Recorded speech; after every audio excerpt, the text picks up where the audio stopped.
साहब, मैं हूं हिमांशु द्विवेदी और स्वागत है आपका हमारे इस खास कार्यक्रम चर्चा में। चर्चा का यह विशेष कार्यक्रम है क्योंकि 4 महीने के लिए हम चर्चा को स्थगित करने जा रहे हैं। कल से मध्य प्रदेश, छत्तीसगढ़, राजस्थान में विधानसभा चुनाव है, इसलिए अब से 8 बजे नियमित रूप से हम चुनाव पर केंद्रित चुनावी चर्चा का प्रसारण करेंगे। तो 4 महीने के लिए यह हमारा चर्चा कार्यक्रम स्थगित रहेगा। आज हम उस क्रम के अंतर्गत आखिरी बार चर्चा कर रहे हैं। आज हमारा जो चर्चा का विषय है वो ज्ञानवापी योगी का बयान मचा घमासान। संदर्भ यह है कि ज्ञानवापी मस्जिद के तौर पर जिसे पुकारा जाता है, जो बनारस में है और जिसको लेकर बड़ी संख्या में सनातन धर्मी इस बात को लेकर आक्रोशित रहते हैं कि वो बाबा विश्वनाथ का धाम है, जहां पर औरंगजेब के द्वारा जबरिया मस्जिद का निर्माण कर दिया गया था, वह वापस हिंदुओं को मिलना चाहिए। इस मसले को लेकर रसाकशी लंबे समय से चली आ रही है, पर पिछले 6 महीने से ज्यादा तनाव इसलिए है कि कोर्ट के द्वारा इसमें दखल दिया गया। समय समय पर अलग अलग आदेश आ रहे हैं, उन आदेशों पर स्थगन आ रहे हैं, पर कुल मामला सरगर्म है। बनारस इसलिए भी महत्वपूर्ण हो जाता है क्योंकि देश के प्रधानमंत्री नरेंद्र मोदी स्वयं इस क्षेत्र से लोकसभा में प्रतिनिधित्व करते हैं। तो इस मामले में आज गर्माहट इसलिए आ गई कि उत्तर प्रदेश के मुख्यमंत्री हैं योगी आदित्यनाथ, जो कहते हैं उसे कर भी गुजरते हैं, ऐसी उन्होंने साख बना रखी है। उन्होंने आज बयान दे दिया और उन्होंने कहा कि ज्ञानवापी को मस्जिद नहीं कहना चाहिए, यह मस्जिद कहा जाना ही गलत है। और साथ ही उन्होंने यह भी कह दिया कि मुसलमानों को ऐतिहासिक गलती सुधारने के संदर्भ में पहल करना चाहिए। अब जो मसला अदालत में है उसको लेकर एक प्रदेश के मुख्यमंत्री के द्वारा खुलकर यह किया जाना, ऐसा कहा जाना तो विवाद का विषय बनना ही था। प्रतिक्रियाएं आने लगी। ओवैसी से लेकर तमाम मुस्लिम नेता योगी आदित्यनाथ के इस बयान को सीधे तौर पर न्यायिक मामले में हस्तक्षेप करार दे रहे हैं। हम इसी पर आज बात करेंगे, समझने की कोशिश करेंगे कि योगी आदित्यनाथ ने सायास ये बयान क्यों दिया है। यह बयान कोई भूल चूक के चलते नहीं आया, सुनियोजित तरीके से एक एजेंसी के साथ बातचीत में खुलकर बोले हैं योगी आदित्यनाथ। क्या यह आने वाले समय का एजेंडा है? राम मंदिर का लोकार्पण अगले साल जनवरी में होने जा रहा है, तो क्या राम मंदिर के बाद अब बनारस की बारी है? और इसी क्रम में ऐतिहासिक गलती सुधारने के लिए मथुरा कूच करने की भी तैयारी है। इस पर हम बात करेंगे। हमारे साथ इस चर्चा का हिस्सा बनने के लिए 3 खास मेहमान मौजूद हैं, उनसे आपका परिचय कराएं। उससे पहले वो 2 बयान सुनते हैं जो इस मसले को लेकर हमारे बीच में आए हुए हैं, एक योगी आदित्यनाथ का और दूसरा ओवैसी का। सुनिए क्या कह रहे हैं बयान। प्रॉब्लम का कोई सोल्यूशन है? अगर हम उसको मस्जिद कहेंगे तो फिर विवाद होगा। मुझे लगता है कि भगवान ने जिसको दृष्टि दी है वो देखे ना। त्रिशूल मस्जिद के अंदर क्या कर रहा है? हमने तो नहीं रखे ना। ज्योतिर्लिंग हैं, देव प्रतिमाएं हैं, पूरी दीवारें चिल्ला चिल्ला के क्या कह रही हैं। और मुझे लगता है कि ये प्रस्ताव मुस्लिम समाज की तरफ से आना चाहिए कि साहब ऐतिहासिक गलती हुई है और उस गलती के लिए हम चाहते हैं समाधान हो।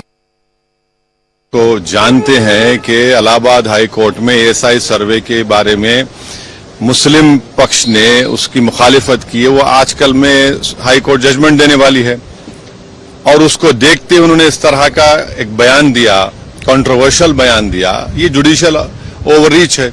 आंध्रा डिस्ट्रिक्ट में जाइए आप, वहां पर है आज भी। क्या करेंगे वो? उसको भी चेक कराएंगे क्या?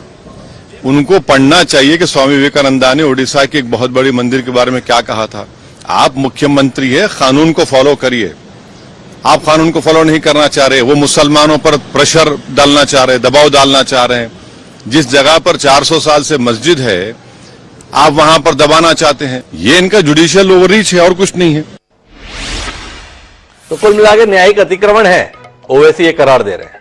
योगी आदित्यनाथ सीधे तौर पर कह रहे हैं, क्या दिखाई नहीं दे रहा? त्रिशूल है, देव प्रतिमाएं हैं, ज्योतिर्लिंग है, तो उसके बाद में चाहिए क्या? मुस्लिम आगे आए और ऐतिहासिक गलती को सुधार लें। तो समझते हैं सुधारने से आशय क्या है? सौंप दें, कुछ ऐसे ही है। हमारे इस चर्चा का हिस्सा बनने के लिए 3 खास मेहमान है। हमारे साथ संजीव मिश्रा जी हैं, प्रवक्ता हैं भारतीय जनता पार्टी के। हमारे साथ रंजना अग्निहोत्री जी हैं, जो अधिवक्ता हैं, हाई कोर्ट में इस मामले में पक्षकार भी हैं। अख्तर हुसैन अख्तर हैं, मुस्लिम धर्मगुरु हैं। आप तीनों का स्वागत है। चर्चा की शुरुआत संजीव मिश्रा जी से करते हैं और संजीव मिश्रा जी से समझते हैं, भैया थोड़ा समझाइए ऐतिहासिक गलती को कैसे सुधारा जाता है? हर मस्जिद मंदिर हो जाए, सुधर जाएगा? देखिए हिमांशु जी, मुख्यमंत्री जी ने ऐतिहासिक सच्चाई बयां की है जी। ये करोड़ों लोगों की आस्था से जुड़ा हुआ प्रश्न है, वो है जी। ऐसे समय में वास्तविकता को समझना चाहिए। मैं समझता हूं कि इसको स्वीकार करना चाहिए वास्तविकता को जी, क्योंकि जो स्थितियां वहां की हैं जो वहां पर दिखाई दिया है, आदरणीय मुख्यमंत्री जी ने वही सब बातें कही। ज्ञानव्यापी में जिस तरीके से प्रत्यक्ष रूप से परिलक्षित हो रहा है जी, माननीय मुख्यमंत्री जी ने व्यक्तिगत आस्था जी, पर बोलने के लिए, देखिए अधिकार सबका है, जी। और उन्होंने व्यक्तिगत आस्था को देखते हुए इन बातों को कहा है। क्या वहां पर त्रिशूल है? क्या वहां की जो दीवारें हैं, वहां पर जिस तरीके से मूर्तियां जो हैं वो भगवानों की मूर्तियां हैं? तो ये सब चीजें जो सच्चाई उन्होंने कही है, और ये बात बिल्कुल सही है। कुछ लोग जो मुझे लगता है कि माहौल को बिगाड़ने की का काम करते हैं, वो जरूर इस बात पे संजय थोड़ा मुझे समझाएंगे, मतलब कहना क्या चाहते हैं आप? बताया जाता है कि पहले यहां पे मंदिर हुआ करता था, औरंगजेब ने एक आदेश के तहत उस मंदिर को ध्वस्त करा दिया, ध्वस्त करके वहां पे मस्जिद का निर्माण हो गया। 400 सालों से वहां पे नमाज अदा हो रही थी। नकारना क्या चाहते हैं आप? क्या हम इतिहास में पढ़े हुए उन दस्तावेजों को खारिज कर दें कि इस जगह पर मंदिर को ध्वस्त किया गया था, इस जगह पर मस्जिद का निर्माण किया था? ये इतिहास में सच्चाई नहीं है। ये तो मंदिर ही था, ध्वस्त वस्त औरंगजेब ने कुछ नहीं किया। हम खामखा में औरंगजेब को कोसते हैं कि उसने मंदिर ढा दिए, क्योंकि आप तो बता रहे हैं यहां पर देव प्रतिमाएं हैं, ज्योतिर्लिंग है, त्रिशूल है। तो पहले स्पष्ट कर दे कि हम औरंगजेब को किस रूप में देखें।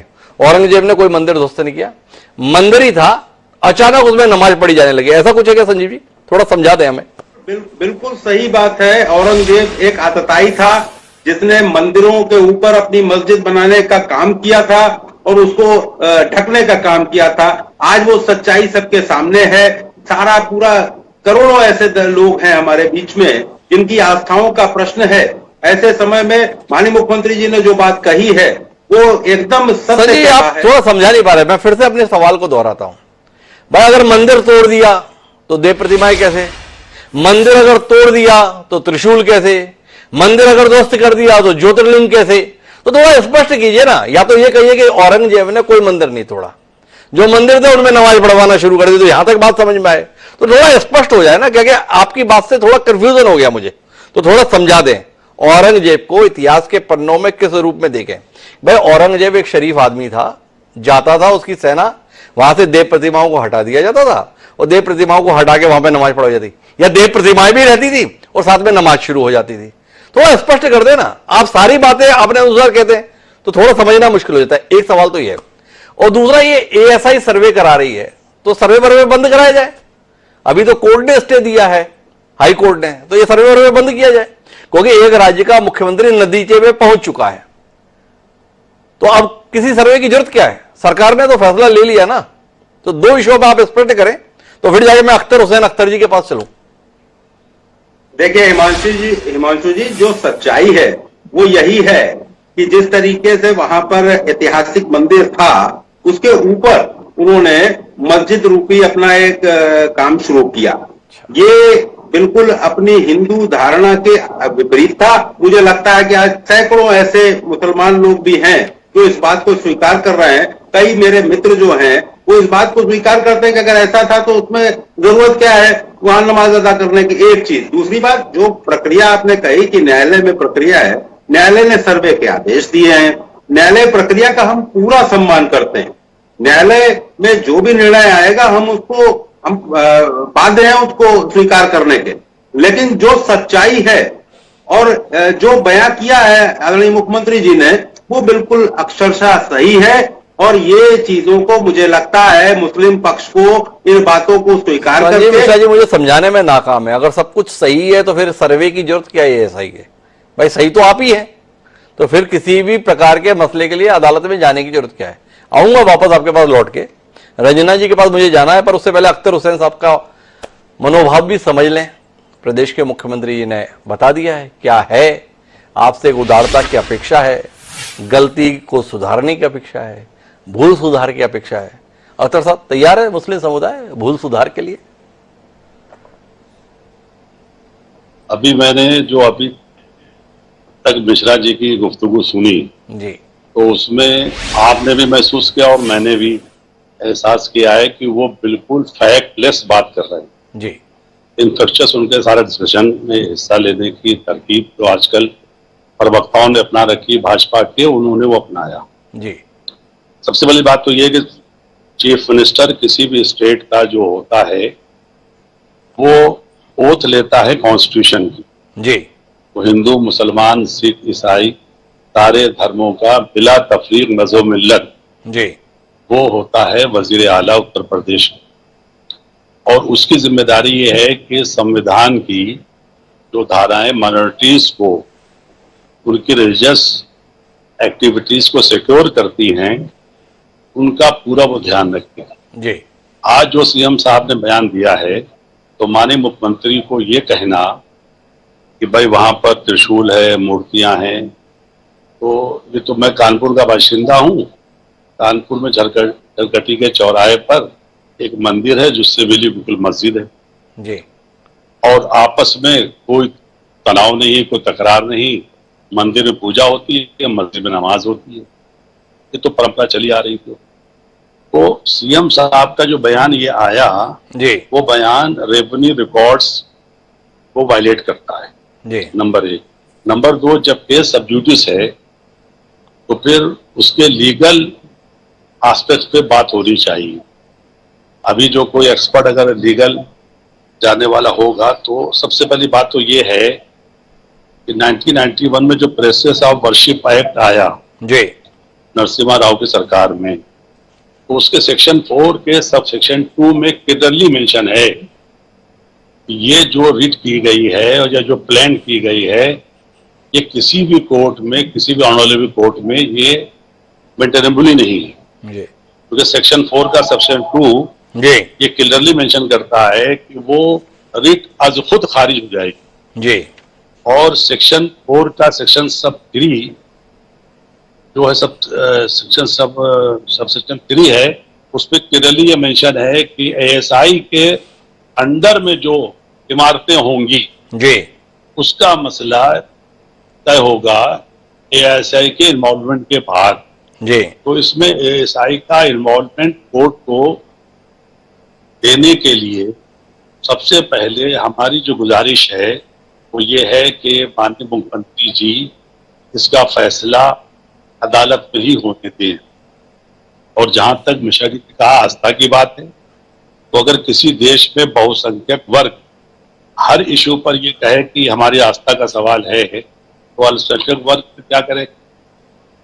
वो कहाँ जाके रहेगा? वो कहाँ जाके रहे? अख्तर हुसैन साहब एक मौलिक सवाल उठा रहे हैं। बहुसंख्यक वर्ग अगर हर विषय पर आस्था का सवाल उठा दे, तो अल्पसंख्यक अपनी आस्थाओं का क्या करे? सवाल है अख्तर साहब का।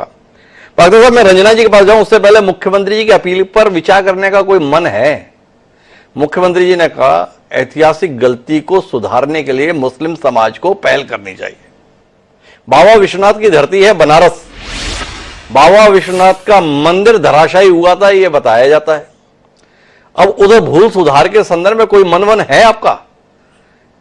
हिस्टोरिकल फैक्ट पे अगर आप बात करेंगे जी, तो मंदिर को मिसमार करके मस्जिद की तामीर का कोई भी सबूत नहीं है जी, नंबर 1। जी, नंबर 2, हमारे माननीय मुख्यमंत्री जी को इसको ऐतिहासिक गलती कहना, जी, जो उन्होंने ओथ ली है उससे इसका टकराव हो रहा है। जी, अगर मुख्यमंत्री ये कह देगा कि एक समुदाय विशेष जो अल्पसंख्यक है और वो अपनी गलती मान ले बगैर कोर्ट के फैसले के आए हुए, तो इसको हम किस मायने में लेंगे? इसको हम किस मायने में लें? ये सवाल है अख्तर हुसैन साहब का। लेकिन मैं रंजना जी आपके पास आना चाहता हूं और इसके कानूनी पहलू को समझना चाहता हूं। सबसे पहले तो बुनियादी बात यह समझने की जिस विषय पर हाई कोर्ट में सुनवाई चल रही है उस पर एक प्रदेश का मुख्यमंत्री खुलकर बयान दे रहा है। प्रभावित पक्ष कह रहा है यह कानून का अतिक्रमण है, दखलंदाजी है। थोड़ा इस पहलू पर आपसे रोशनी मिलेगी क्या?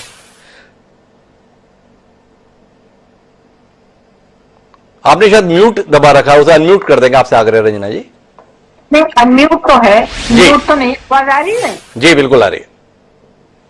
ये जो अभी हमारे अख्तर हुसैन भाई साहब ने कहा जी। कि माननीय मुख्यमंत्री महोदय ने जो कहा है वो न्यायालय के आदेशों की अवहेलना है। जी। मैं एक बात स्पष्ट कर दूं, 1997 में सुप्रीम कोर्ट ने एक आदेश दिया आदि विश्वेश्वर महादेव विराजमान के नाम से, जी। और काशी में 1983 में एक एक्ट बना, जी। काशी विश्वनाथ एक्ट। वो एक्ट अभी प्रिवेल कर रहा है और उस जजमेंट में, जो सुप्रीम कोर्ट का जजमेंट है, उसके 17वें पैराग्राफ में, इसके अलावा कुछ और पैराग्राफ हैं, जजमेंट की कॉपी मेरे पास है, उसमें कई जगह ये मेंशन है कि इस स्थान पर मंदिर था जिसको तोड़कर औरंगजेब ने मस्जिद तामीर करने की कोशिश की थी, जिसका जीर्णोद्धार महारानी अहिल्याबाई होलकर ने किया। स्कंद पुराण के चैप्टर 33 पेज 224 पे लिखा है कि वहां पर ज्ञान वापी कूप जो है उसके दाहिनी तरफ शिवलिंगम विराजमान है, जो अभी वर्तमान में बात हो रही है।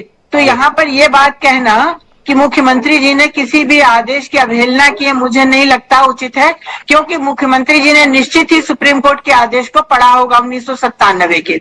दूसरी बात है, हमारे भाई साहब ने ये कहा कि 1991 का एक्ट है और एक्ट का इन्होंने बताया सबसेक्शन 2, सेक्शन 2 का सबसेक्शन 4। अब उसी सेक्शन 2 के सबसेक्शन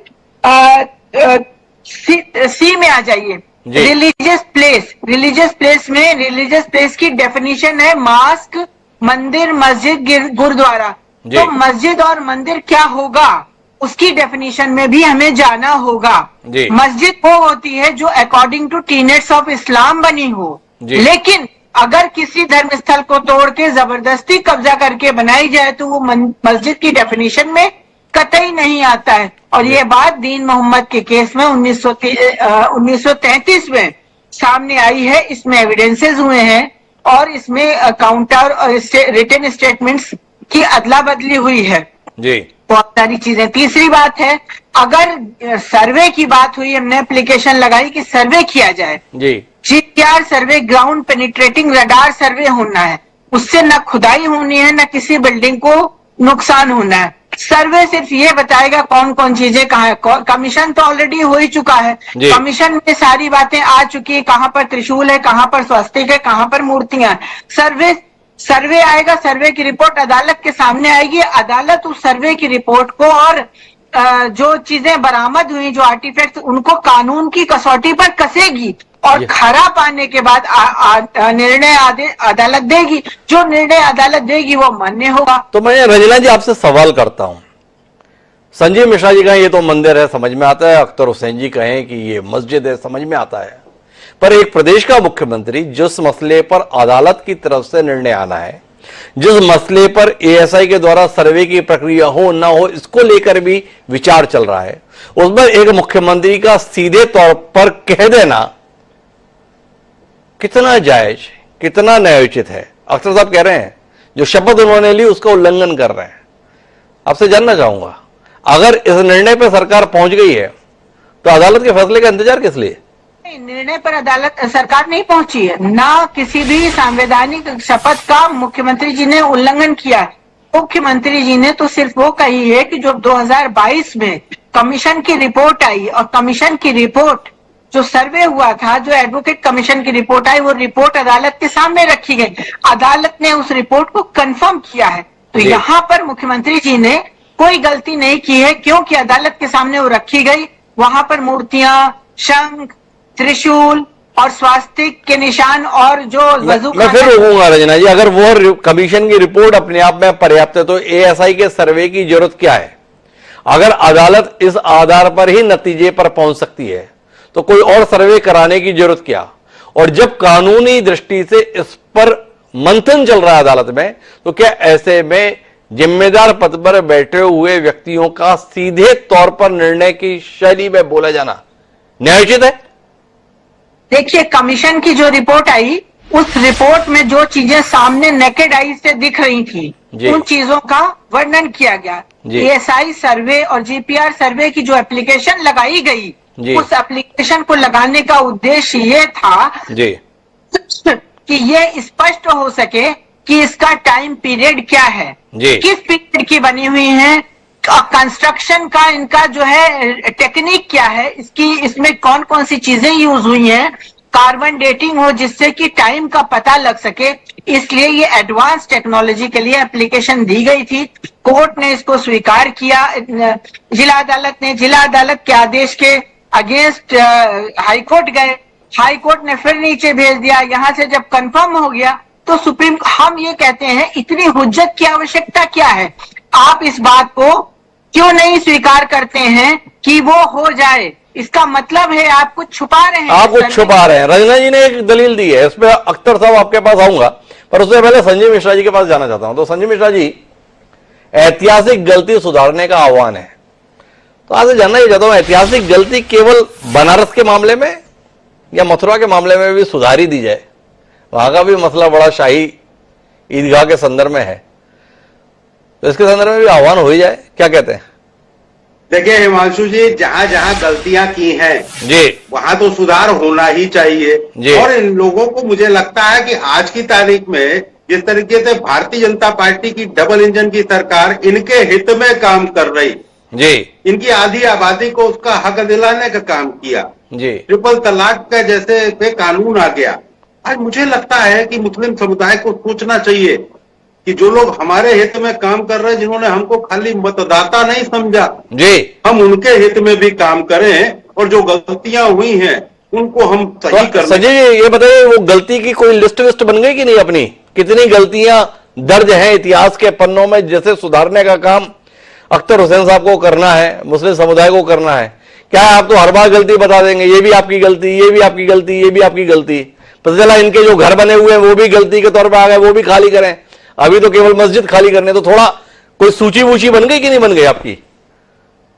मैं समझ रहा हूं हिमांशु जी, अगर इन लोगों को मालूम है ये सारी चीजें, तो इनको खुद गलतियों को स्वीकार कर लेना चाहिए और उसका समाधान करना अरे चाहिए। भाई वो तो ठीक है संजय जी, आपसे विनम्र सवाल है मेरा।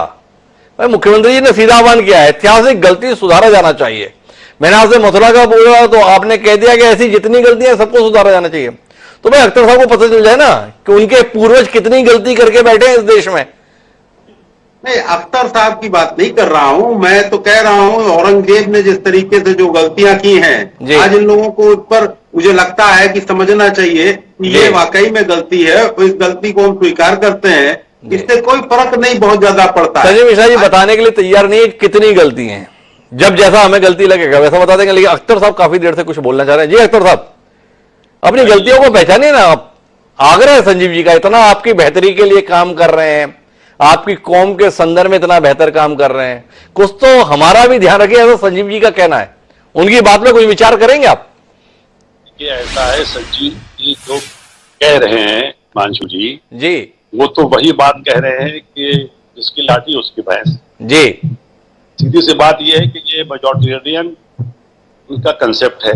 जी, ये माइनॉरिटी के लोगों को ये बताना चाहते हैं कि भाई जो हम आपसे कहें आप उसे सीधे तौर पर मान लीजिए। भाई हम ये कह रहे हैं कि जब न्यायालय में एक इशू गया जी, और उस पर सुप्रीम कोर्ट तक का इंटरवेंशन हो गया, तो जो प्लेसेस ऑफ वर्शिप एक्ट 1991 में बनाया गया, तो एक्ट तो पार्लियामेंट के दोनों ऐवानों के जरिए बनाया जाता है। जी, वो एक्ट आता है एग्जिस्ट कर रहा है। जी, हमारी जो कानून के एक्सपर्ट है उन पर मुझे बड़ा रश्क हो रहा है उनके ऊपर कि वो तमाम मिसालें देकर और ये कह रही है कि औरंगजेब ने मंदिर को ढा दिया, तो फिर बौद्धों के कितने मंदिर को ढाया गया, ये सवाल फिर उठेगा। एएसआई की अगर खुदाई होगी और एएसआई की खुदाई से जो अवशेष निकलेंगे, अगर उसमें सारे फैसले आस्था को जोड़कर होंगे, तो फिर तो ये प्राचीन में चले जाएंगे हम। सीधी बात यह कि 1947 में जब ये मुल्क आजाद हुआ और ये जब मुल्क हमको सौंपा गया, तो इसकी लड़ाई जंग आजादी की हिंदू मुस्लिम दोनों कम्युनिटी ने लड़ी थी जी, और सारी कम्युनिटीज में शामिल थी। अब हिंदुस्तान की आजादी के मतवालों को यहाँ पर रहने की जो जगह दी गई है वो बिला तफरीक मजहब व मिल्लत दी गई है। जी, अब इसमें हमारी तमाम मजहबी इबादत गाहों को प्रोटेक्ट करने के लिए नरसिम्हा राव हुकूमत ने एक एक्ट बना दिया। उस एक्ट को जब तक के डिलीट ना कर दिया जाए, उस वक्त तक वो एक्ट के सिलसिले से हम अपनी बात को कहने के लिए स्वतंत्र हैं। लेकिन एक सवाल जो उठाया रंजना जी ने, ये आप एएसआई के सर्वे का इतना विरोध क्यों कर रहे हैं? क्या है जो छुपाना चाहते हैं अख्तर साहब?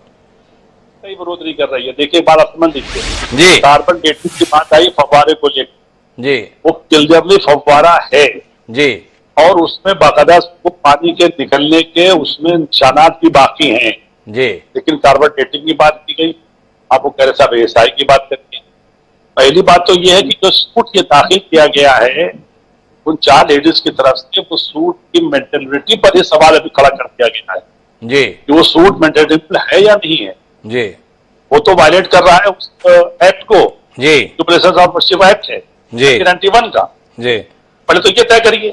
जी। तो दूसरी बात ये है कि जब तक कि कोर्ट किसी फैसले पर ना पहुंच जाए उस वक्त तक ऑनरेबल चीफ मिनिस्टर को हमारे बारे में ये कह देना कि हमने ऐतिहासिक गलती की, 400 साल पहले हमारे पूर्वजों ने क्या किया था, लेकिन किसी भी रेवेन्यू रिकॉर्ड में, किसी भी हिस्टोरिकल वे में आप ये नहीं बता सकते हैं कि वहां पर किसी मंदिर को तोड़कर मस्जिद को बनाया गया। जी जबकि आप साबित नहीं कर पा रहे हैं तो आप जमीन नीचे खुदाई की बात क्यों कर रहे हैं? जब आप साबित नहीं कर पा रहे तो खुदाई की बात क्यों कर रहे हैं? रंजना जी, मैं आखिरी बातचीत के लिए आपके पास आता हूं। मुख्यमंत्री का आज का बयान इस केस को मजबूत कर रहा है या इस केस को कमजोर? आपसे ये जानना चाहता हूं। वह अदालत का फैसला आना है, अदालत के फैसले आने से पहले मुख्यमंत्री ने बता दिया मंदिर है और मुसलमानों को चाहिए कि मान जाए कि मंदिर है। अब किसी अदालत में आपको दस्तक देने की जरूरत है या कुल मिला के सरकार अब आगे बढ़े?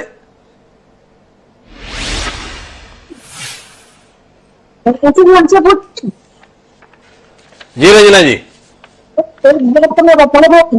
साहब ने कहा ये उसके पहले ये हुआ कि पूर्वजों ने जो गलती की, मुझे नहीं लगता है कि औरंगजेब अख्तर हुसैन साहब का पूर्वज था। मुझे नहीं लगता है कि कुतुबुद्दीन ऐबक औरंगजेब अख्तर हुसैन साहब का पूर्वज था। मुझे ये मालूम है कि अख्तर हुसैन साहब फॉलोवर ऑफ इस्लाम हैं और ये हुजूर साहब को मानते हैं, मोहम्मद साहब को मानते हैं, जिन्होंने स्पष्ट शब्दों में अपनी कुरान शरीफ में और बहुत जगह ये कहा है कि किसी के धर्म स्थल को तोड़कर जबरदस्ती उस स्थान को कब्जा करके मस्जिद नहीं तामीर की जा सकती, और ऐसे स्थान पर अगर मस्जिद तामीर की जाती है तो मस्जिद ज़रार होती है, उसको हुजूर साहब ने स्वयं जलवा दिया था। तो मुझे नहीं लगता कि औरंगजेब को ये अपना पूर्वज मानते हैं, ये अपना आइडल हुजूर साहब को मानते हैं, इस्लाम के फॉलोवर हैं। इसलिए ये ऐसी बात अगर आप इनके लिए कहते हैं कि इनके पूर्वज औरंगजेब को इनका पूर्वज बताते हैं तो गलती करते हैं आप। इनके पूर्वज तो हुजूर साहब थे। अरे रंजना जी, हम तो सारी गलती करते हैं। हमने तो केवल आपसे ये पूछा कि अब अदालत में जाकर दस्तक देने की कोई जरूरत है क्या? मुख्यमंत्री जी ने बता दिया मंदिर है और मुसलमान आ जाए और अपनी गलती मान जाए। अब आपसे जानना चाहता हूं कि कोर्ट कचहरी में समय खराब करना चाहिए या मुख्यमंत्री के पास जाना चाहिए? अब आपने फैसला दे दिया, अब इसे अमल में भी ला दीजिए। चलने वाले लोग हैं, कानून को मानने वाले लोग हैं, संविधान पर चलने वाले लोग हैं और ये हमारा संवैधानिक अधिकार है। इसलिए हमने जो याचिकाएं दायर की हैं काशी की अदालत में, वो संवैधानिक तरीके से न्याय का मार्ग चुना है और हमने न्यायालय की शरण ली है। हमने न्यायालय की शरण ली है। मैं आखिरी बातचीत के लिए, टिप्पणी के लिए संजीव मिश्रा जी आपके पास आता हूं। देखिए, अख्तर साहब के पास में ढाल के तौर पर एक एक्ट है। वो बार बार बता रहे हैं कि देखो, नरसिम्हा राव जी की सरकार थी, उसने एक एक्ट बनाया था जिसमें धार्मिक स्थलों की यथास्थिति बनाए रखने के संदर्भ में आश्वासन था। उनका कहना है जब तक ये एक्ट है तब तक तो हम उसी के अनुसार अपनी बात कहेंगे और उसी के अनुसार चाहेंगे। आपकी तो दमदार सरकार, आप बताइए ना, डबल इंजन की सरकार है। ये नरसिम्हा राव ने कहा एक्ट वैक्ट बना दिया है, कब बदल रहे हैं आप उसे? इतनी दमदार सरकार कहां अख्तर जी के पास में आपने जो है ये तोप छोड़ी हुई है कि एक्ट है, कब बदल रहे हैं? देखिए हिमांशु जी, अख्तर हुसैन साहब ने एक बात बहुत मजबूत कही है कि जिसकी लाठी उसकी बहन। जी, मैं बता दूं कि आज जब आप बार बार कहते हो कि फिर अदालत में निर्णय की क्या जरूरत है, मुख्यमंत्री ने कह दिया, यहां हम लोगों की जो पूरी आस्था है वो न्यायालय प्रक्रिया पर डिपेंड करती है जी। लेकिन व्यक्तिगत आस्था पर बोलने का अधिकार भी सबको है, ये अख्तर हुसैन साहब भी जानते हैं जी। मेरे कहने का मतलब बहुत स्पष्ट है कि जब आप चीजें सब कुछ जान रहे हैं तो न्यायालय का निर्णय तो आएगा ही आएगा जी। वहां न्यायालय का निर्णय आएगा, वहां की जो जांच की प्रक्रिया चल रही है उस जी, आप तो सीधा उत्तर दीजिए ना। आपसे एक इतना बढ़िया सा सवाल किया है आपकी दमदारी को लेकर, कब एक्ट बदल रहे हैं जो नरसिम्हा राव ने बनाया था? कितना सरल सा सवाल है ना, सारी गलतियां सुधर जाएंगी। भाई ढाल क्या है, बचाव के पीछे उम्मीद क्या है अख्तर साहब के पास में? 1991 में नरसिम्हा राव के द्वारा बनाया गया एक्ट, कब उस एक्ट को खत्म कर रहे हैं? ये सवाल है संजीव जी, आप इसका उत्तर देने के स्थान पर दाएं बाएं कर रहे हैं। देखिए, न्यायालय की प्रक्रिया चल रही है, न्यायालय खुद ही निर्णय इसमें जो देगा वो सबको मान्य होगा, हमको भी मान्य होगा और आपको भी मान्य होगा। आप तो अपने मुख्यमंत्री की भाषा से विपरीत बात करने लगे संजय जी, थोड़ा विचार कीजिएगा। मुख्यमंत्री जी ने तो ये नहीं कहा कि अदालत का निर्णय मान्य होगा, उन्होंने तो सीधे तौर पर कहा मुसलमान आए अपनी ऐतिहासिक गलती सुधारें। तो थोड़ा आप अपने बयान के साथ में मुख्यमंत्री की बात को खारिज कर रहे हैं, विचार कीजिएगा। महत्वपूर्ण जो बात है देश के संदर्भ में वो ये है कि देश के संदर्भ में एक तरफ बात कही जाती है कि हम पूरी दुनिया को दिशा देने जा रहे हैं और दूसरी तरफ अपने देश के भीतर हिंदू मुसलमान में लड़े जा रहे हैं। मणिपुर में जो हो रहा है वो हम देख रहे हैं। तो सवाल इस बात का है जो अख्तर साहब ने कही कि क्या जिसकी लाठी उसकी भैंस रहेगा, क्या केवल बहुसंख्यकों के अनुसार ही चीजें चलेंगी? लेकिन इसकी बुनियाद भी है। देश ने एक लंबा दौर तुष्टीकरण का ऐसा भी देखा जिसमें अल्पसंख्यकों को संतुष्ट करने की खातिर बहुसंख्यकों के हितों की उपेक्षा कर दी गई। कहीं ना कहीं वो जो मानसिकता है वो बहुसंख्यकों को इस प्रकार का व्यवहार करने के लिए बाध्य करती है। पर कुल मिला के ये देश अल्पसंख्यक और बहुसंख्यक दोनों से बनता है। क्या कोई सरकार ऐसी तरीके से काम नहीं कर सकती जिसमें सभी पक्षों के हकों को, हितों को संतुष्ट करने की कोशिश हो? या देश इसी आधार पर विभाजित रहेगा, ये बहुसंख्यकों के हितैषी और ये अल्पसंख्यकों के? अगर देश इस द्वंद्व में रहेगा तो देश आगे कैसे बढ़ेगा? इस बात पर विचार होना चाहिए। सभी संबंधित लोग अगर इस पर विचार कर लेंगे तो शायद किसी समाधान पर भी पहुंच जाएंगे। आप तीनों मेहमानों का बहुत बहुत धन्यवाद इस चर्चा का हिस्सा बनने के लिए। दोस्तों, आज के चर्चा कार्यक्रम में इतना ही। अगली मुलाकात चर्चा के तहत 1 दिसंबर को होगी। तब तक के लिए मुझे दीजिए इजाजत। सादर प्रणाम।